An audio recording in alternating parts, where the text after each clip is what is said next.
또 주 안에서 내 사랑하는 암블리아에게 문안하라.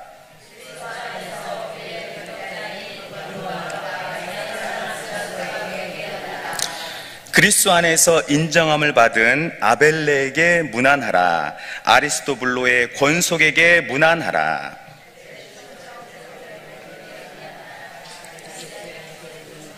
자들에게 문안하라.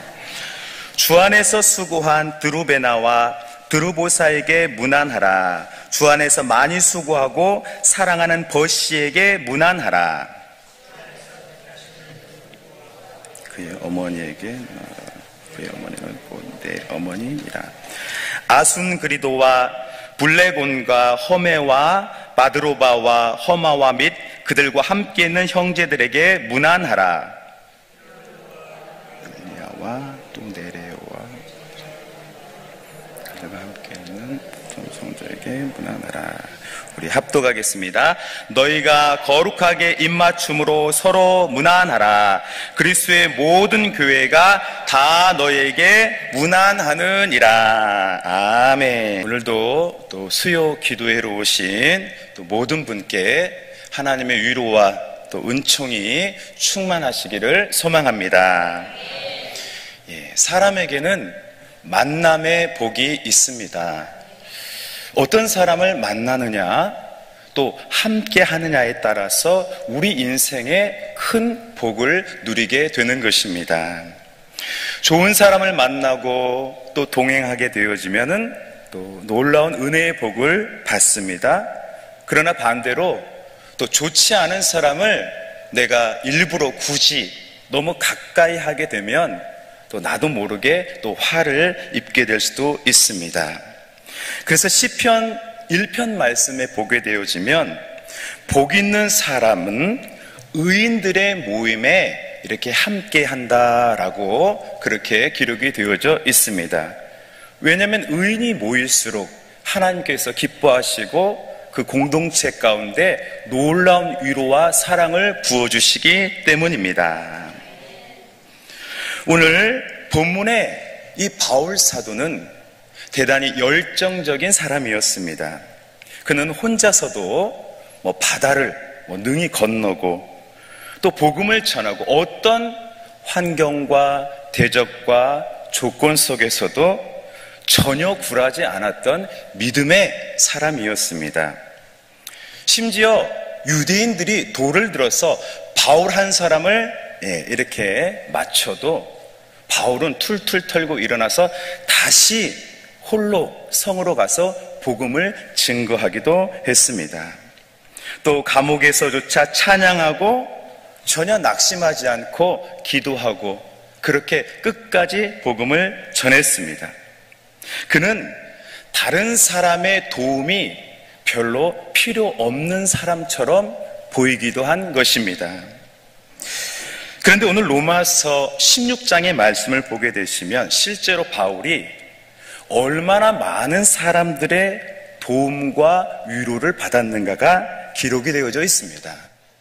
많은 사람들이 바울을 물신양면으로 도와주었고 또 보호해 주었고 또 힘이 되어 주었습니다. 어떤 사람은 기도로 바울을 도와주었고 어떤 사람은 자신의 물질로 바울을 후원해 주었고 또 어떤 사람은 위로의 말로 바울을 격려해 주었습니다. 그래서 그 바울이 힘을 얻고 또 얻어서 그 로마로까지 바다를 건너 로마에까지 가서 복음을 전할 수가 있었던 것입니다. 매년 해가 바뀌면 전국 각지에서 철인 3종 경기가 열리게 됩니다. 어떤 경기입니까? 이제 마라톤을 하고 끝나는 것이 아니라 또 수영을 하고 또 수영을 한 이후에 사이클을 타는 것입니다. 자전거만 타도 힘든데 자전거로 180km를 달리고 또 수영만 해도 힘든데 수영의 거리가 4km가 되고 또 마라톤 42.195km를 쉬지 않고 계속해서 경주하는 것입니다. 그야말로 그들이 철인이라고 해도 과언이 아닐 것입니다. 그런데 경기가 끝나면 어떻게 되어질까요? 그 모든 선수들이 아마 지쳐서 골아 떨어지게 될 것입니다. 기쁨도 있었지만 그 피곤한 육신을 보충해야 되기 때문인 것이죠. 즉 다시 말해서 사람은 완전한 철이는 없는 것입니다. 사람은 누구나 서로가 서로의 도움이 필요한 것이고 또 서로를 도와갈 때 하나님의 은혜와 복을 충만하게 누리며 살게 된다라는 것입니다. 오늘 놀라운 것은요, 이 바울 사도가 자신의 생애에 자기를 도와주었던 한 사람 한 사람을 다 기억하고 이 로마서 16장에다 쭉 기록을 했다라는 것입니다. 여러분, 어떤 사람들이 있었을까요? 그야말로 각계각층 또 남녀노소의 사람들이 있었습니다. 그리스도 안에서 형제 자매된 사람들이 이제 지위 또 고하를 막론하고 이 바울을 물신양면으로 도왔던 것입니다. 아마 이전에 바울의 삶이라면 결코 만날 수 없었던 놀라운 만남의 복이 바울에게 주어졌던 것입니다. 특별히 오늘 8절 말씀에 보게 되시면 이제 암불리아라는 사람이 소개되어지는데요. 우리 본문의 8절 말씀 우리 함께 읽겠습니다. 또 주 안에서 내 사랑하는 암불리아에게 문안하라. 아멘.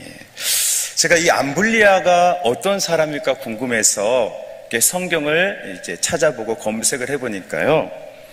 성경 어디에도 이 암불리아라는 이름이 다른 곳에서는 찾을 수가 없었습니다. 유일하게 오늘 이 로마서 말씀에만 이 암불리아가 이렇게 짧게 소개되어지고 있는 것입니다.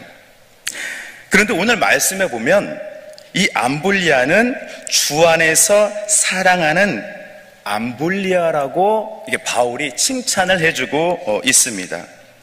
분명히 바울의 생애에서 그가 복음을 전하는데 이 암불리아라는 사람이 힘이 되어주고 위로가 되어주고 또 능력이 되어주었다라는 것을 보게 되어집니다. 바울이 아무리 생각해도 잊을 수 없는 소중한 사람이 바로 암불리아였던 것입니다. 우리 삶에도 그렇게 잊을 수 없는 사람이 있습니다. 우리가 어떤 사람을 잊을 수 없습니까? 내가 어려울 때 내 곁에서 힘이 되어준 사람, 또 나의 슬픔도 기쁨도 이렇게 함께 느껴주고 동참해준 사람, 그런 사람은 아마 생에 있어서 결코 잊을 수가 없을 것입니다. 그 사람을 생각하면 어느새 내 마음에 기쁨이 있고 또 용기가 생기고 또 나도 그 사람처럼 또 이렇게 남에게 은혜를 베풀고 또 빚을 갚아야지라는 생각이 들기 때문입니다. 우리 옛 어르신들의 말씀에도 이제 원수는 물에 새기고 은혜는 돌에다가 새기라고 말했습니다. 나쁜 것이 있다라면 빨리 흐르는 물에다가 그냥 잊어버리고 또 좋은 분, 또 감사한 분이 있다라면 잊지 말고 찾아가지고 인사하고 또 안부를 물으라 라는 그런 의미인 것이죠. 은혜를 갚는 삶을 살라고 우리 어른들이 그렇게 말씀하고 했습니다. 여러분, 오늘 바울 사도가 사실은 얼마나 귀한 하나님의 사람입니까?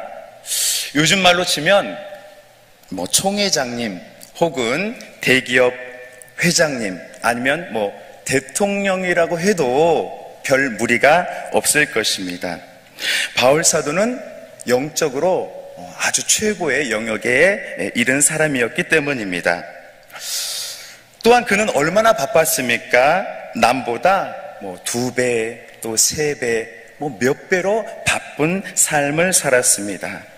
그는 24시간이 부족해서 잠도 제대로 자지 못한 많은 날들을 보냈을 것이에요. 그런데 이 대단한 바울 사도의 마음에 누가 있었습니까? 바로 오늘 암블리아와 같은 무명의 사람들이 있었다라는 것입니다. 아무도 알아주지 않는 사람, 특별한 기적이나 또 위대한 족적을 남기지 않았던 무명의 사람들이 이 바울의 마음속에 있었다라는 것입니다. 그래서 오늘 이 사람들이 오늘 이렇게 로마서 마지막 장에 기록되어지면서 주님의 그 영광을 이렇게 드러내게 되는 것입니다. 어쩌면 우리들의 삶도 이 암블리아처럼 무명의 또 유명하지 않은 삶일 수도 있습니다. 또 내가 아무리 노력해도 나를 알아주지 않거나 또 칭찬해주지 않을 수도 있습니다. 우리 인생은 모두가 약하고 또 바쁘기 때문입니다. 그런데 감사한 것은 우리의 수고를 우리 주님께서는 결코 잊지 않으신다라는 것입니다. 결코 우리의 눈물과 또 수고가 사람들의 눈에 드러나지 않고 칭찬받지 못한다 할지라도 오늘 바울 사도가 이 사람들을 기억한 것처럼 우리 예수님도 저와 여러분들의 헌신을 기억해 주신다라는 것입니다. 우리 히브리서 6장 10절 말씀, 6장 10절 우리 함께 읽겠습니다. 하나님이 불의하지 아니하사 너희 행위와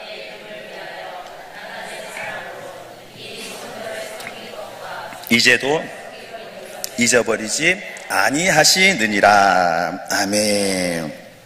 마치 돌에 이름을 새기듯이 우리 예수님은 우리 신자들의 수고, 섬김, 헌신을 오늘도 내일도 잊어버리지 않는다라고 말씀하셨습니다. 사람들이 알아주지 않을지라도 혹은 별거 아니야, 누구나 할 수 있지 라고 무시할지라도 우리 주님은 결코 잊지 않으시고 상을 베풀어 주신다라고 말씀하고 있는 것입니다. 그래서 우리 주 안에서의 수고는 결국에는 다 상이 되어지는 것입니다. 오늘 말씀을 쭉 보게 되어지면 이제 바울에게 선을 행한 많은 사람들이 있는데요. 특별히 이제 또 아블레에게 문안하라라는 말씀이 있습니다. 오늘 본문 10절에 우리 첫 줄 상반절 우리 함께 우리 첫 줄 상반절 함께 읽겠습니다. 그리스도 안에서 인정함을 받은 아벨레에게 문안하라. 아멘. 아벨레는 어떤 사람이었을까요? 분명한 것은 그가 그리스도 안에서 인정함을 받은 사람이다라고 이렇게 말씀을 하고 있습니다. 여러분, 모든 제품에는 그 인증 마크가 있죠. 이제 여러 가지 테스트를 통해서 이 제품이 상용이 가능한지 테스트를 하고 이제 인증 마크를 이제 달아주게 되는 것입니다. 그렇다면 주 안에서는 어떨까요? 주 안에서도요, 이제 여러 가지 시련과 또 과정과 또 아픔을 견딘 사람은 인정을 받게 되는 것입니다. 그냥 아무렇게나 또 누구에게나 무조건 인정되어지는 것이 아니라 시련 속에서도 주의를 지킨 사람은 주님께 칭찬받고 인정받는다라는 것입니다. 오늘 본문에 이 아벨레라는 사람에게도 분명히 또 시련과 또 아픔이 있었을 것입니다. 사실 로마에서 예수님을 믿는 것 자체가 이제 생명을 걸고 예수님을 믿어야 하는 것입니다. 그래서 우리가 잘 아는 그 카타콤 같은 그 지하 무덤으로 사람들이 모여서 예배를 이렇게 드렸고요. 또 들키면 안 되니까 이제 물고기로 이렇게 수신호를 그려서 예수 믿는 사람들끼리 신분을 확인하고 그렇게 3, 4, 5 모여서 몰래 그렇게 예배를 드렸습니다. 그리고 그들이 그렇게 인내하고 견디고 모진 시험을 이겨냈더니 마침내 로마가 우리 기독교를 공인화하게 되어지고 세계로 뻗어나가게 된 것입니다. 그냥 되어진 것이 아니라 모든 시험을 견뎌내고 아름다운 열매가 맺어지게 되어진 것입니다. 시인 장석주님이 쓴 대추 한 알이라는 시가 있는데요, 제가 잠시 또 소개해드리도록 하겠습니다. 적의 저절로 붉어질 리는 없다. 저 안에 태풍 몇 개, 저 안에 천둥 몇 개, 저 안에 벼락 몇 개, 적의 혼자 둥그러질 리는 없다. 그렇습니다. 그 조그만한 작은 대추 한 알도 갑자기 그냥 우연히 연그러진 것이 아니라 태풍과 또 천둥과 벼락을 견디어냈더니 그렇게 먹기 좋고 아름다운 열매가 되어졌다라는 아름다운 시인 것입니다. 우리 역시 마찬가지입니다. 우리들의 삶의 여정에서 기쁨도 슬픔도 영광도 또 때로는 고난도 경험하게 됩니다. 그런데 중요한 것은 그 상황 속에서도 우리 예수님을 바라보고 끝까지 견딜 때 우리 주님이 칭찬하는 귀한 하나님의 사람 우리가 모두 될 줄로 믿습니다. 바울은 많은 사람 가운데 바로 이 인정함을 받은 아벨레를 잊지 않고 무난하라고 고백했습니다. 왜냐하면 그가 분명히 신실한 마음으로 바울을 도와주었을 것이기 때문입니다. 보통 사도 바울의 외형에 대해서 좀 볼품이 좀 별로 없었다라는 말이 있습니다. 어떤 사람은 바울 사도가 이제 머리카락이 하나도 없었을 것이다 라고 말을 하기도 했고요. 또 어떤 신학자는 바울이 이제 말을 좀 더듬지 않았겠냐라는 그런 말도 했습니다. 물론 우리는 진짜를 알 수는 없죠. 그 당시 모르니까. 그런데 오늘 많은 사람들, 특히 이 아벨라라는 사람은 그런 바울 곁을 떠나지 않고 그의 힘이 되어 주었습니다.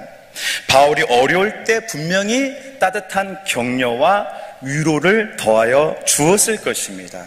그래서 바울이 그 아벨레를 이제 너희들이 문안해 주어라.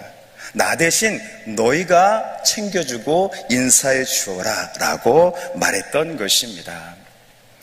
여러분, 우리 인생에 몇 명의 사람들을 알게 되어질까요? 한 사회학자가 이런 발표를 했는데요, 한 사람이 평생에 3,500명의 사람들을 만나게 된다라고 했습니다. 그러니까 그냥 만나는 것이 아니라 서로 영향을 주고 또 이야기를 하고 이름을 알게 되는 사람이 대략 3,500명이 된다라고 발표를 했습니다. 그 사람 가운데는 스승도 있을 것이고 또 친구도 있을 것이고 또 연인도 있을 것입니다. 그렇게 우리는 이 만남이라는 과정을 통해서 좋은 영향력을 받고 나누고 성장하게 된다라는 것입니다. 저와 여러분들의 삶에는 이런 하나님의 사람, 아벨라와 같은 귀한 사람, 또 앞으로도 이미 만났지만 또 많이 만나기를 소망합니다. 또한 오늘 본문의 바울 사도는 너희 모두가 서로 무난하라고 말씀하고 있습니다. 우리 본문의 16절 말씀, 우리 16절 함께 읽겠습니다. 너희가 거룩하게 입맞춤으로 서로 무난하라. 그리스도의 모든 교회가 다 너에게 무난하느니라. 아멘. 그 당시 교회는 지금의 교회와는 분위기가 많이 달랐을 것입니다. 지금 우리 한국교회의 우리 교단 같은 경우에는 교회 수가 1만여 개가 넘는다라고 그렇게 발표되어져 있습니다. 교회도 정말 많고 또 교단도 많이 있습니다. 그러나 당시의 교회는 아마 손으로 꼽을 정도로 적은 교회였을 것입니다. 또 이제 서로 연락하기도 어렵고 살아남기도 어려웠을 것입니다. 변변한 교회 건물도 목회자도 부족했을 것입니다. 그런데 당시의 교회는 무엇이 좀 더 달랐을까요? 뭐가 자랑이었을까요? 바로 이 교회 간에 서로 편지를 나누고 안부를 묻고 사람을 보내어서 교회를 챙겨주고 또 소외받은 성도가 있다라면 아낌없이 지원해주고 회복될 수 있도록 노력했다라는 것을 보게 되어집니다.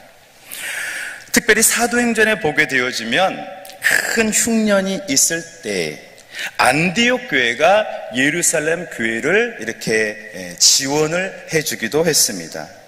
동생이 형을 돕는 것처럼 그 이방 교회가 뒤늦게 세워진 교회가 예루살렘 교회를 지지해주고 또 힘이 되어주었던 것입니다. 어떻게 그렇게 될 수 있을까요? 어렵지만 안부를 묻고 격려하고 또 끊임없이 인사를 차별 없이 나누었기 때문입니다. 요즘 우리 한국 사회에 많은 문제가 있는데 최근 뉴스를 보니까 1인 가정이 너무 많아졌다라고 합니다. 이제 1000만을 바라보고 있다라고 해요. 예전에는 이제 학생들이 학업을 위해서 이제 혼자 살고 뭐 취업을 위해서 그렇게 하는 경우들이 있었는데 요즘은 세대를 불문하고 1인으로 사는 사람들이 너무 많아졌고 또 앞으로는 더 많아질 거라고 지금 예상을 하고 있습니다. 1인으로 사는 것이 죄는 아닙니다. 그런데 사회적 현상으로 사람과의 관계가 그만큼 단절이 되고 또 표면화되고 더 이상 서로를 찾지 않는 시대, 개인주의 시대가 너무 강하게 나타난다라는 것입니다. 서로를 귀하게 여기지 않는 문화가 형성되는 것이죠. 아무리 서울에 인구가 많으면은 무슨 의미가 있겠습니까? 내 곁에 한 사람이 없다라면 그 인생은 허무하다라고 말할 수밖에 없을 것입니다. 그런데 오늘 바울 사도를 보면요, 바울 사도 곁에는 지역 또 출신 성별을 떠나서 수많은 사람들이 함께하고 있었습니다. 그들 모두의 공통점은 바로 주 안에서 예수 그리스도를 믿는 믿음의 형제 자매 동역자였다라는 것입니다. 때로는 바울과 함께 대화를 나눌 수 없을 정도로 낮은 학문의 사람도 있었고 당시로서는 노예도 있었습니다. 또 그때에는 존중받지 못한 평범한 여성도 있었습니다. 그런데 이들 모두가 주 안에서 바울의 형제 자매가 되어서 바울을 지지해주고 바울이 복음을 계속해서 전할 수 있도록 그렇게 안팎으로 힘을 주었다라는 것입니다. 우리 모두도 오늘 바울 사도의 고백처럼 나도 누군가에게 힘이 되어주는 사람, 또 격려할 수 있는 사람, 또 내게 주신 은혜를 잊지 않고 그렇게 사는 저와 여러분 되시기를 소망합니다. 우리 주님이 주신 최고의 복은 만남의 복입니다. 하나님께서는 만남의 복을 통해서 우리를 성장하게 하고 더 복을 충만하게 누리게 하십니다. 우리가 그 복을 더욱더 누리고 나누는 우리가 되었으면 좋겠습니다. 말씀을 맺겠습니다. 오늘 바울 사도가 사도되었던 것은 많은 형제 자매들이 있었습니다. 그리고 바울 사도는 그 한 사람 한 사람을 잊지 않고 그들을 격려하고 문안해 주어라 라고 했습니다. 그래서 성경에 한 번도 기억되지 않은 인물들이 오늘 로마서 16장에 다양하게 쭉 열거되어지고 있는 것입니다. 또 이들 모두가 그렇게 수고한 대로 주님께 상을 받게 되어진 것입니다. 우리 모두도 세상 사람이 날 알아주지 않을지라도 또 여러 또 시련과 또 고난이 있을지라도 여전히 주 안에서 격려하고 수고한다라면 우리 주님은 그런 나를 돌아봐 주시고 또 복의 사람으로 여전히 써주실 줄로 믿습니다. 또 우리 인생에 여전히 지금도 그랬지만 앞으로도 귀한 하나님의 사람을 만나게 해주셔서 생각지 못한 선한 일, 놀라운 구원의 역사를 바로 우리를 통해서 이루어가실 줄로 믿습니다. 그 만남의 축복을 여전히 누리고 또 앞으로도 나눌 수 있는 복의 사람들, 저와 여러분 우리 모두가 되시기를 이 말씀으로 축복해 드립니다. 아멘. 기도하겠습니다.